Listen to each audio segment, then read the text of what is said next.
Finding marketing strategies that actually move the needle when you're trying to grow a B2B startup can feel impossibly hard. It's really easy to waste a ton of money and time chasing channels that don't work. So in this video, I'm chatting with Greg Digneo about 9 of the almost 20 strategies I list in the SaaS Playbook. He and his team used these strategies to drive growth at Time Doctor to over 10 million in annual recurring revenue. We talk nitty-gritty about how he applied the strategies and at what stage of the business, as well as get his advice on what he sees working today and where you should start if you're early stage. If you stick around till the end, Greg tells us about the one strategy that didn't work and that he would avoid at all costs unless you're swimming in cash. Greg, thanks for joining me on the channel. So just to set the table a bit, can you tell us about Time Doctor and the role you played there? Yeah, so I was the third marketing person at the company, and the funny thing about that was I didn't really have a role other than get users, and it was honestly kind of the most fun I've had in my entire career. It was like we had no money, we had no limits. It was just the only limit was everything we had to do had to be free because we couldn't spend anything, and so it was just go get users, and that was it. And it was a blast.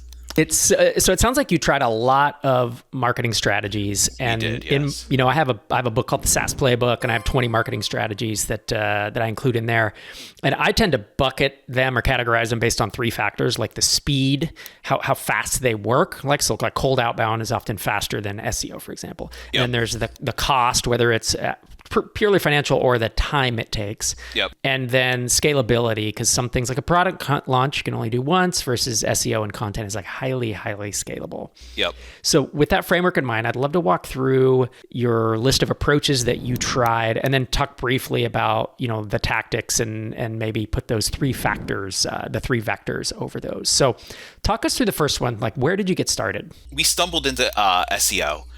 We kind of wrote one of those like traditional alternative posts that you see, like Toggle was one of our key competitors, so we wrote like Toggle alternatives, and within a couple of weeks, it was pretty quick. We were like, oh wow, this post got us a user, and then it was like, oh, this post got us 2 users because we ranked higher, and so on and so forth. So we just basically kept rewriting these alternatives posts. We didn't know any better. Like, they weren't all that exciting. They weren't like going to brand us as thought leaders or anything, but they just printed money. So every time we'd write one, we'd get 2-3 users a month. Like if you're at, like, let's say 1,000 users, like getting 1 user is probably, you're not going to care. But if you're at like 10, 20, 30 users, getting that 1 user is probably fast for you. So like it takes weeks. It does not take long at all if you are able to like kind of write it well, structure it well, build a couple links through guest posting or whatever, and then you could start getting a couple users in weeks. That's really nice. So the speed is a lot shorter than someone might think, and it sounds like the cost wasn't tremendous because it was time, but it was time to write the post and time to write a couple guest posts, and that's it. Yep. Right. Yeah. And the scalability would be high on that. Yeah, if you go on the Time Doctor blog, there's 50, 60 of these posts because they're just money makers. Yep. And so talk about how, I believe that then led you into link building. Yeah, so we would hire link builders as fast as possible because we knew that every time we hired a link builder, it meant our content was going to rank faster. So we had like a flywheel. Like, we didn't call it a flywheel then because this was like 2015, and I don't know if the term flywheel was a big thing then. But like our flywheel would be like hire link builder, get users, hire link builder, and that was like our flywheel for a while. And then it was like get users, hire content writer, hire link builder, get more users, and like that was it and we did that for years. And you, at some point, you had 6 or 8 people who just were building links. That's crazy. Yeah. And so and they were each, I believe you talked about like each link builder could get 10 or 15 links per month. So it sounds very time intensive. If you had full-time people only, I say only in my head, link building is a lot more complicated than it used to be, right? Yes, it is now. For sure. It was like when we started, it wasn't as complicated, but it got more and more complicated over time. And the link builders had KPIs that they had to reach, not only in terms of like quantity of links, but also quality of links. So we had like metrics to determine how good is this link. So like it was very much a well-run organization just within that because we just valued it so highly. When I left in 2021, it was 400,000 visitors a month. Yeah. Unbelievable. Yeah. So obviously massively scalable. If we go back to Yeah. my, speed, cost, and scalability, massively scalable. When I left, we were spending 40,000 a month in SEO content. Got it. But you had built up to that. Yeah, right? for sure. We started at one article a month, or one article a week, and then with 2 to 3 links a month, and then it built up. You Yeah. just built it. I think of it like, so I have this thing called the stair-step method of entrepreneurship, where you kind of build one product and then you take the revenue from that to build the next, In essence, you were stair-stepping your way up in terms of marketing spend. Yeah, for sure. Absolutely. Yeah. Yep. So that was content and link building. Yep. You also, I know, did a lot of integration partnerships. Can you tell us how that worked? So we would do a couple things. We would do the integrations that had to be there. So for instance, we had to do a Basecamp integration because our users expected a Basecamp integration. But if you do a Basecamp integration, they actually don't really care. Like if I were to email Jason Fried, hey, we did a Basecamp integration, he'd be like, oh, that's so cute, thanks, whatever. But then if you could play this more strategically and you do an integration with a company who's about your size. So we did one with a company called Workflow Max, a great company, but at the time they were about our size. We actually worked with them, with their marketing team, with their dev team, in order to build a more comprehensive integration, but two, just a marketing launch with them. And so we did both. Workflow Max, in terms of do people actually use the Time Doctor Workflow Max? Maybe not. I don't know. But we got a lot of users because of that integration and because of that partnership. Got it. That's perfect. Yeah. So I talk a lot about, I coined this phrase, integration marketing, Right. which is not that, it's a pretty generic phrase, but it's the idea of your integrations not only can serve your existing customers, but they can be marketable events. And I first saw Ruben Gomez doing this with BidSketch years ago. He's now the founder of Signwell. And the first time I did integration marketing myself, I believe it was either 2011 or 2012. And it was with a SaaS app I had called Hittail. And I came to the exact same conclusion you did, is that if integration partner was a lot larger, they didn't care. Right. And if they were approximately the same, and they could be smaller, they could be a little bigger, right? A little smaller, a little bigger. Within 20%, they were usually pretty, in terms of user growth, not necessarily MRR, but in terms of users, they cared. Yeah, for sure. Right. And the idea is you want to get mentioned on their integration page or an app marketplace, whatever they have. Yep. Try to get a guest post on their site.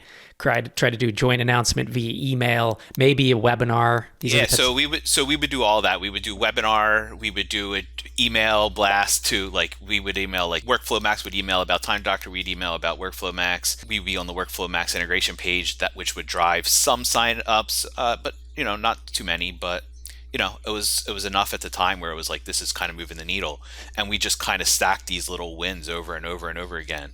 And that's the way to think about it. I've done a lot of integration marketing because with my last startup, Drip, I think we did 35 integrations in the span of about 18 months, and a big part of that was that it became kind of a flywheel for us. Yeah. And everything you said that you asked for, we did. In addition, we would ask for there was, some people have in-app announcements of here's a new feature. We'd ask for that. We'd ask for a KB article, and we would reciprocate. It's anything that the two of you can reciprocate. We weren't smart enough to ask for in-app announcements and things like that at the time. We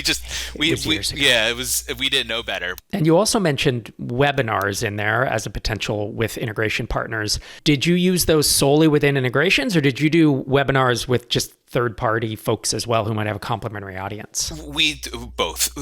We did them a lot with third parties with complementary audiences. Yeah, it kind of goes into more partnerships. So we would go to somebody like Trainual or something like that, and we would do an email blast with Trainual. Again, they had a complementary remote work audience. But we didn't have to build an integration, which was nice because the dev team was happy with that. Less work for them. But we would just go to them and be like, hey, do you want to do this email blast to your audience? We'll do it to our audience.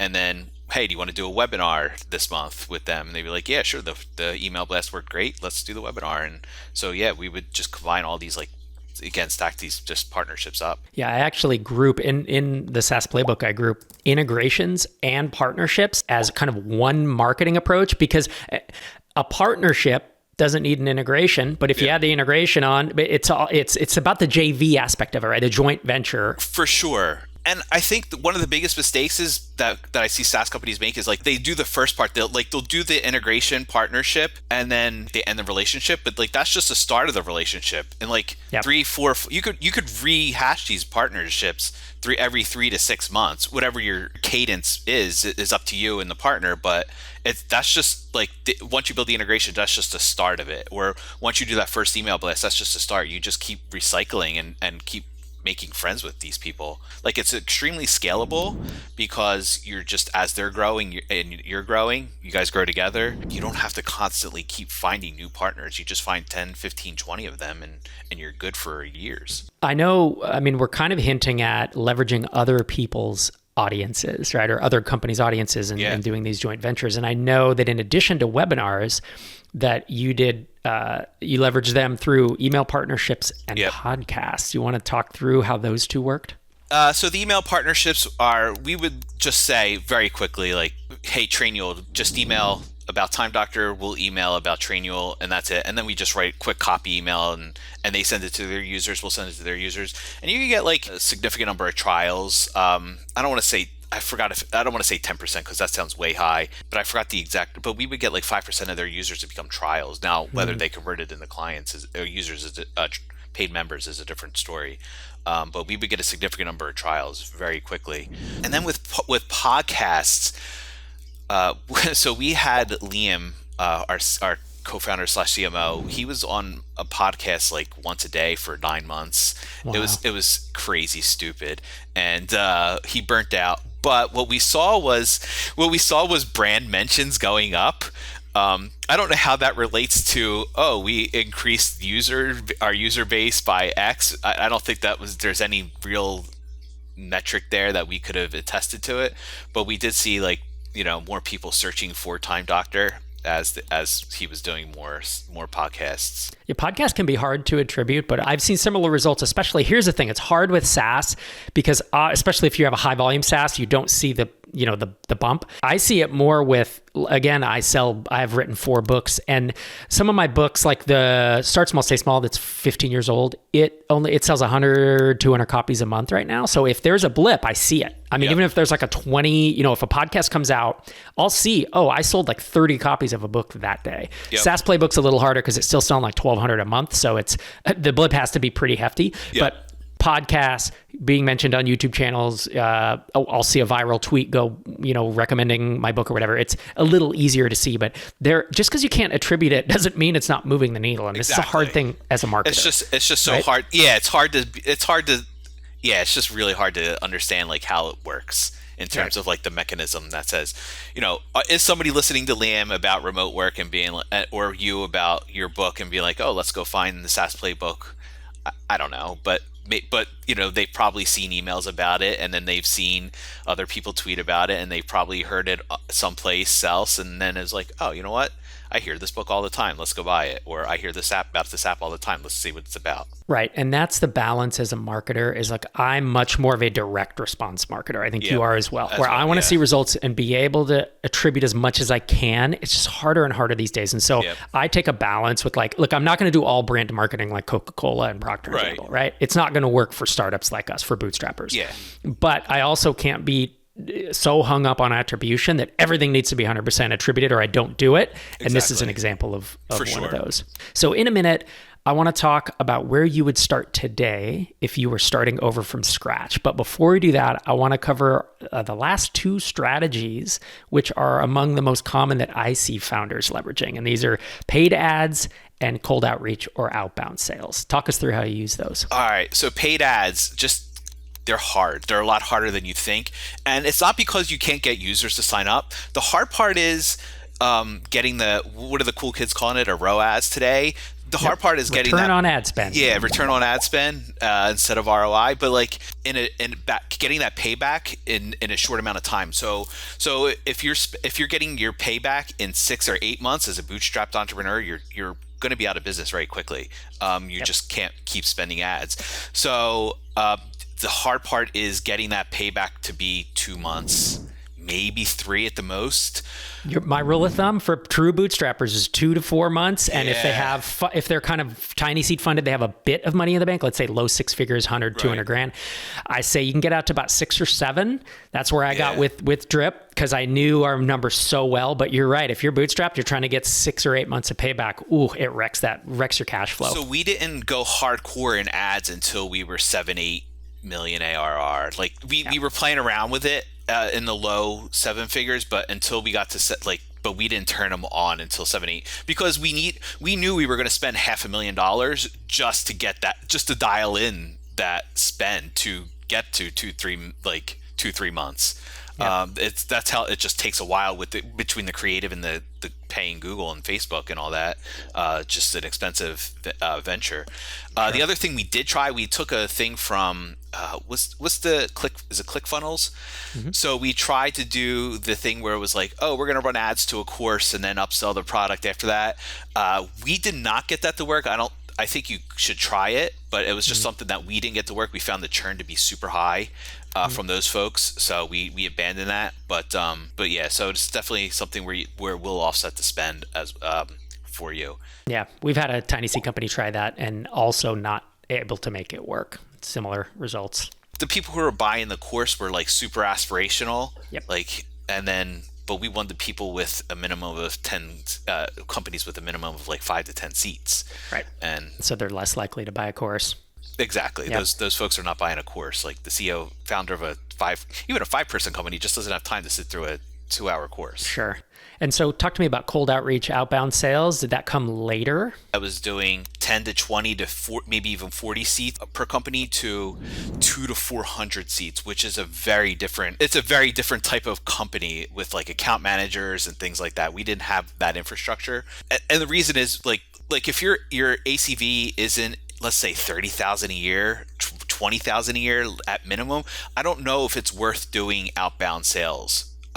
Just as you scale, like as a founder and as an early seed, yeah, absolutely do outbound sales and do the outreach. But as you get bigger, I think your ACV has to be in that 20, 30,000 just for it to make sense. Long sales cycles, things like that. So yeah, so that came after, and then we had an entire organization around that, SDRs to closers and things like that. So Greg, if you were going to start over today and build a SaaS from scratch, you were early stage, what marketing approach would you start with? I would be doing alternative posts. I would 10 to 15 of them. And then as soon as I had 10, 20 users, I would be doing partnerships, just email partnership over and over again. I mentioned in the opening that there was one strategy Greg said he would avoid at all costs. Before we get to that, I want to invite you to join MicroConf Connect. Greg originally posted this list of marketing strategies in our marketing channel within MicroConf Connect. MicroConf Connect has more than 7,000 highly motivated bootstrapped and mostly bootstrapped SaaS founders. Connect is private, it's vetted, it's highly engaged, and highly moderated. If you want community with other amazing bootstrapped founders, apply to join at microconf.com/connect. So Greg, in your post, you mentioned one strategy that you were never able to make profitable. What was it? Conferences. Do you mean attending conferences or hosting? No, hosting a conference, putting on a conference. So we got this brilliant idea to run a conference called Running Remote. It was at one point, and I don't know if it still is, but it was at one point the world's biggest remote work conference. We would get 500-600 people to come to go to like Bali for a remote work conference. It was really cool. The problem is as you know, conferences they're not a marketing channel. They're an entirely separate business, and we didn't know that. We had no idea what we were getting into. So we put this on. It's still going on. It's still running, and so while it's not profitable in and of itself, it does leverage. It does other things. However, like if you're thinking about, let's start this conference and we're gonna talk about our bootstrap SaaS and everything like that. don't do that. It's a lot of work. At least wait until you have, at least wait until you have 10 million in revenue, and you could hire literally an event planner with an event planning team. There you go. And that's how to do it. It's yes, for sure. Like it should not be co-founder led in any way, shape, or form. Right. And now, in terms of conferences, did you also try attending other conferences, whether as a sponsor or as an attendee? And did you feel like those maybe were more worth it? We spoke at a lot of conferences. Liam spoke at a couple conferences. I spoke at a couple conferences. A couple other folks spoke at conferences. So I don't know if that was worth it. Again, maybe we met some people. It was probably worth it to build the partnerships up. Like if we spoke, do I think we got a bump? Do I think we added 10 new users? I don't know. But if we spoke at something and then we met people and then we were like, hey, let's do a webinar together, that's where it was worth it for sure. Yeah. Greg, it's been amazing having you. Thanks for coming on and sharing all your knowledge. Thanks so much. Where can people find you on the internet where they can keep up with what you're doing? Yeah. So I spend most of my time on LinkedIn these days. Greg Digneo, and contentguppy.com is my site. Awesome. Thanks again for joining me. Thank you so much, Rob. Thanks again to Greg for joining me. If you enjoyed this, please like and subscribe. Greg shared that SEO and content marketing were the foundation of Time Doctor's success, and I've seen many startups go this route. Often founders have a hard time deciding which type of content to create first, so I made a whole video about where to get started with your content marketing strategy. You should give it a look, and we'll see you next time.